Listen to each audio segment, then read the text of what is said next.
popular episodes of The Most Extreme continues with number 5. There's one animal that gives his all when he goes on a date, which is why we chose him as the most extreme lover.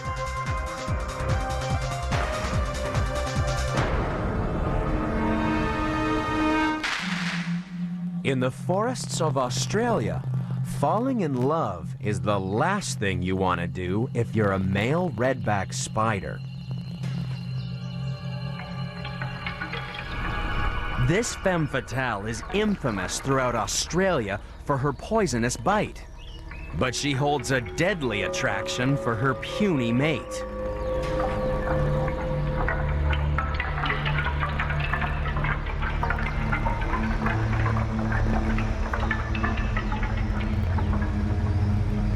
His courtship begins with an athletic backflip, which puts his bottom right in front of her enormous jaws. This is extreme bravery, because the femme fatale's love bite is full of venom. He's using his own body as a distraction so that he can mate with his hungry lover.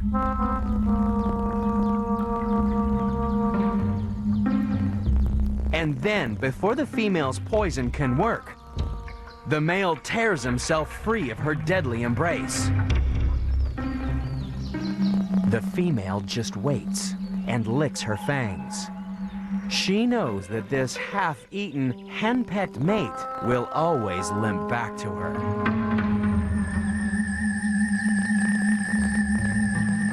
He climbs straight back in the saddle and somersaults into position.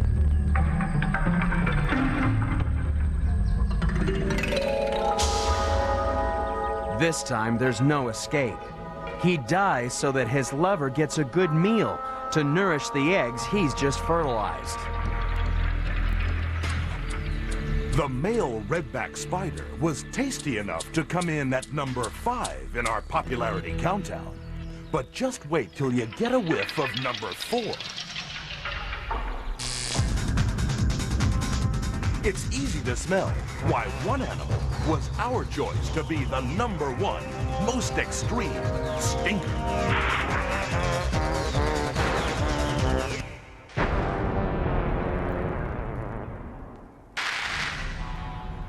We've tracked the most extreme stinker in the countdown to this home in Orlando, Florida. Wilson, sleepyhead. Hi, big boy. Come on. Come on. It's time to eat. It's You're not awake. the skunk. Come on, it's time to eat. That's my big boy. Jamie Kinster shares her home with not 1, but 11 of the world's most extreme stinkers. Everybody wants food. Come on. 1, 2, 3, 4, 5, 6 of you. That means I'm missing 5. So why would anyone want to live with so many skunks? They're cuddly, they're quiet, they're clean. They're very social animals. I started out with 1, and it's sort of like having potato chips. You can't just have just 1. Pinky, you're such a noisy eater. Look at you. I'm just gonna rinse it. There may be up to 5 million pet skunks in America today. Professional breeders meet the demand by supplying skunks whose scent glands have been surgically removed. So while there are no stink bombs in the Kinser house, even Jamie admits that wild skunks can be real stinkers. It's probably one of the worst smells. It could bring tears to your eyes. It does temporarily blind you. It's kind of hard to explain what exactly it smells like. One of the worst things you can possibly smell, other than maybe something dead. So what is the worst smell in the world? A nationwide survey of Americans tried to find out. Offensive bathroom odors were ranked in 4th place by 38% of respondents. Then came the smell of dirty diapers.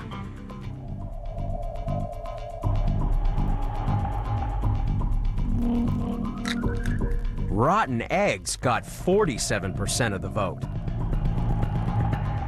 But the clear winner, according to 60% of all people polled, was the skunk. The skunk produces those fearsome fumes inside 2 walnut-sized scent glands in its rear end. Even baby skunks are armed and dangerous. If you're sprayed, people 1.5 miles downwind will be able to smell you, and the skunk's sulfurous cocktail actually sticks to you because one chemical in the spray attaches to the proteins in hair and wool. Another ingredient reacts with the water in your sweat, so you keep stinking for days. So why do skunks have such smelly superpowers? Most predators learn the hard way.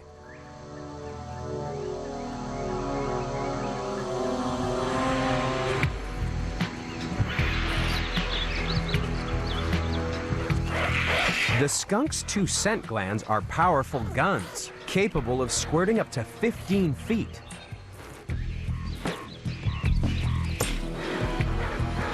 Perhaps if skunks sprayed sweeter-smelling perfume, they'd be ranked a little higher in our countdown to find the most watched episode of The Most Extreme. We've left behind stinky skunks and sexy spiders as we get closer to revealing the most popular episode of The Most Extreme. Up next is a warrior queen that can give birth to more soldiers than the entire U.S. military. And what animal has just 7 bones in a neck that stretches 6 feet high? Find out next on Animal Planet's The most popular episodes of The Most Extreme continues with number 3.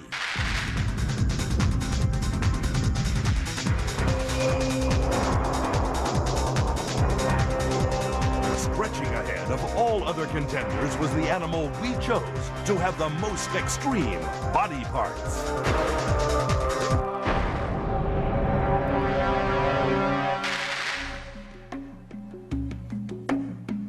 Striding across the plains of Africa is the skyscraper of the animal kingdom, the giraffe.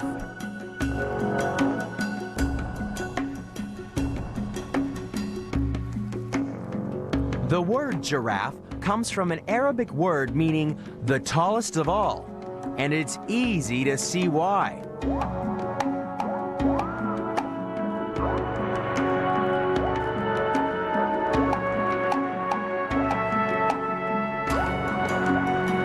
The world's tallest animal has some seriously stretched body parts. Its legs alone are taller than the average man. Its neck is even longer, giving it a great view of any potential predators in the grassland.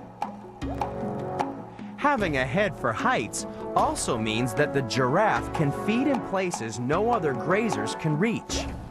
Even its tongue is enormous, for plucking branches like a miniature elephant's trunk covered in sticky saliva.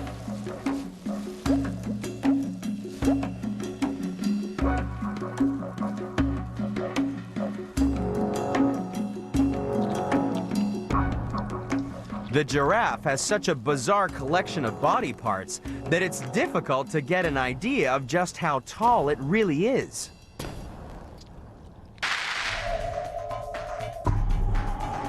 Imagine meeting a human as tall as a giraffe. He'd be 3 times taller than the average man. That's a towering 19 feet high. Every basketball coach in the world would love a player tall enough to lean on the backboard. But the giraffe's most extreme body part is its neck. Incredibly, they have only 7 bones in their neck, just like humans. But their bones are much, much bigger. Imagine if your neck bones were 10 inches long. Then you'd really be able to stick your neck out.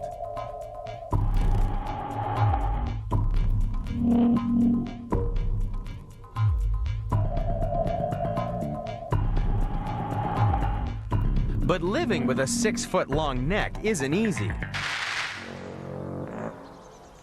If you think negotiating the muddy fringes of a water hole on stilts is tricky, just think of the difficulties involved in getting a drink of water. Because it has to pump blood all the way up that extreme neck, the giraffe's heart weighs a massive 24 pounds. That's 35 times heavier than a human heart, and it pumps 6 times the amount of blood each minute.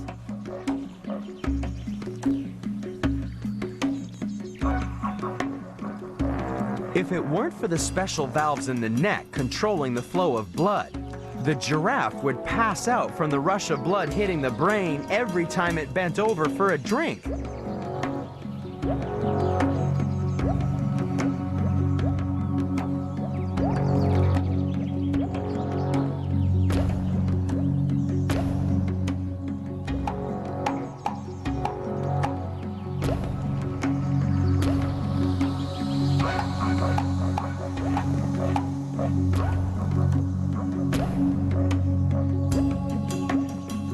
But there are some humans that find long necks so attractive that they've become known as the giraffe people.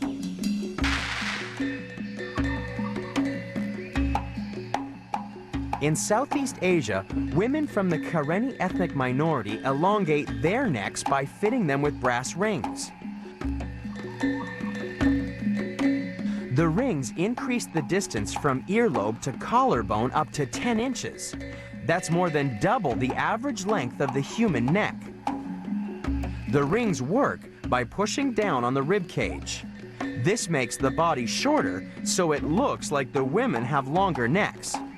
The rings are said to be not as uncomfortable as they look. The only danger is if they're removed, because the neck muscles are so weak, they can no longer support the head. The giraffe doesn't need metal rings to support its enormous neck, thanks to its extraordinary body parts. But size isn't everything in the struggle to become the most popular episode of The Most Extreme. Because coming in at number 2 is an animal that battled past all other contenders to become our choice to be the number 1 most extreme fighter.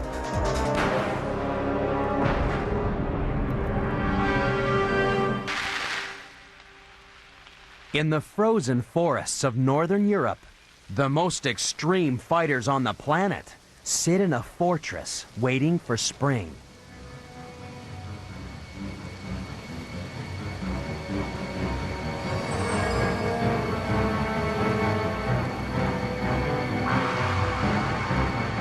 Each giant mound is home to 1 million or more ants.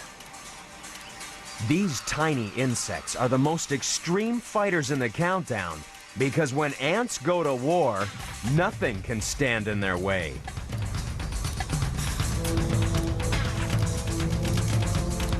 Ants are the ultimate warriors because some individuals are literally born to fight. In addition to the ordinary worker ants, some colonies create a caste of professional fighters. This is a soldier ant. Those massive jaws are great for fighting, but not much else. It can't even feed itself and relies on other ants to bring it food to keep it fighting fit. But these soldiers are also equipped with chemical weapons. A sting in the tail of the ant can inject a deadly poison. Individually, each soldier is armed to the teeth. But what makes the ant army so deadly is the sheer weight of numbers. When ants fight, it really is the attack of the clones. Imagine if the US Army was like an ant colony and all the soldiers were sisters. In her lifetime, one ant queen could give birth to more soldiers than the entire US military. Ants are smart. They won't commit to a war unless they think they can win. So ants calculate the other colony's strength by judging how many workers show up to battle. Just like human wars, the worst defeats occur when one side has miscalculated the strength of their opposition. Tactical ant warfare has even attracted interest from human defense analysts. They're taking a close look at ants to try and sharpen their own techniques at estimating the strength of the enemy.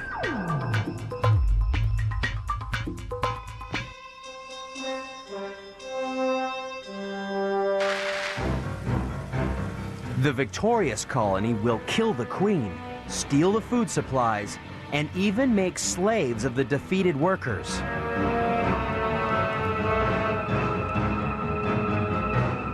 To try to prevent the devastation of their colony, one race of Asian ants has developed the ultimate warrior. This ant has a huge gland inside its abdomen. In extreme combat, it will rupture its own body wall, causing the gland to explode.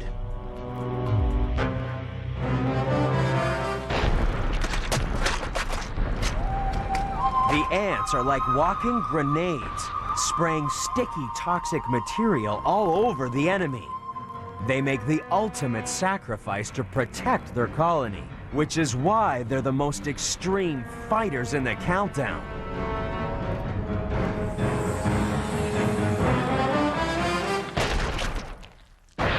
We've seen the 19 contenders. Each one was the most extreme animal in their countdown. Only one episode had enough viewers to become the best of the best. It's number 1, and it's coming up next on Animal Planet's most extreme countdown ever. It's the exciting finale of the best of the best. We've reached the end of our countdown of the most watched episodes of the most extreme. It's time to reveal what animal was number 1. The best of the best could chew through all other contenders, which is why we chose it to become the most extreme biter.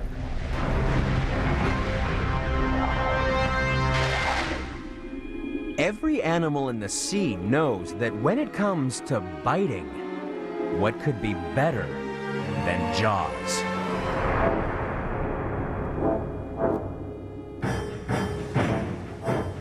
Surely nothing could compete with the great white shark.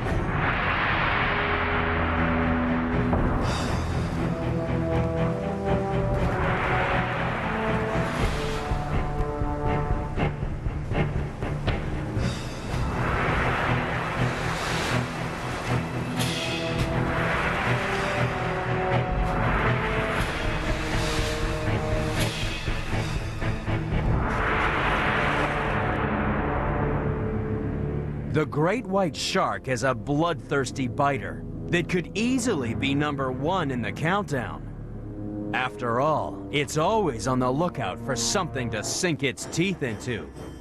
And they go through teeth like nothing on Earth. That's because the shark is constantly replacing old teeth with newer, sharper versions.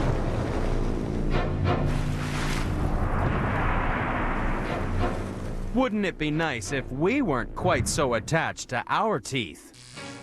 Then pulling teeth wouldn't be such a giant job.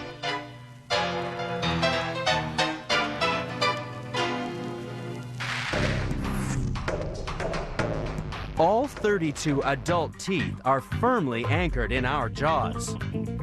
Our teeth are meant to last us a lifetime, but then we don't put as much strain on our teeth as a shark. The average human bite strength is only about 300 pounds per square inch. Compare that to a shark. Their jaws are estimated to generate forces 100 times more powerful.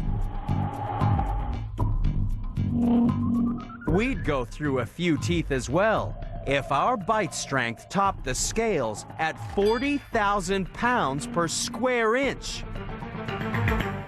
But not even the great white shark could take on the U.S. nuclear submarine fleet and win.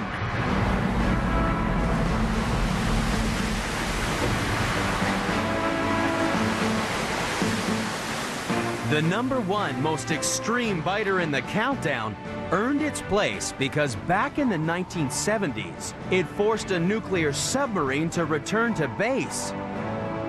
Something attacked the layer of neoprene rubber covering the sensitive sonar dome in the bow.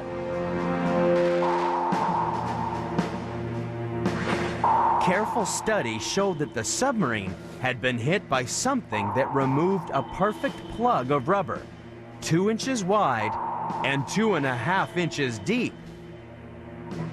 It looked like the attacker had come straight from the kitchen. The plugs in the neoprene rubber looked as though they had been sliced by a cookie cutter. And that's just what happened. For these teeth belong to the most extreme biter in the countdown, the cookie cutter shark. It's #1 because, for its size, the cookie cutter has the largest teeth of any shark in the sea. But it doesn't normally eat submarines. Nobody's ever filmed what goes on far beneath the waves. But scientists know that the cookie cutter, one of the smallest sharks in the world, hunts the biggest animals on the planet.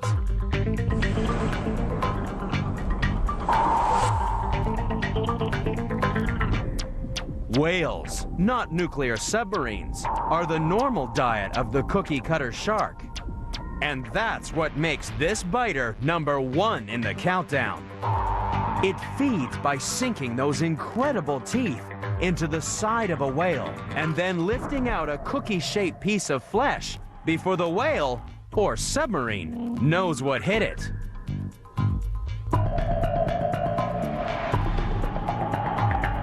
This extreme feeding behavior is why the cookie cutter shark is not only the #1 biter in the countdown, it also represents the most popular episode so far of the most extreme. It really is the best of the best.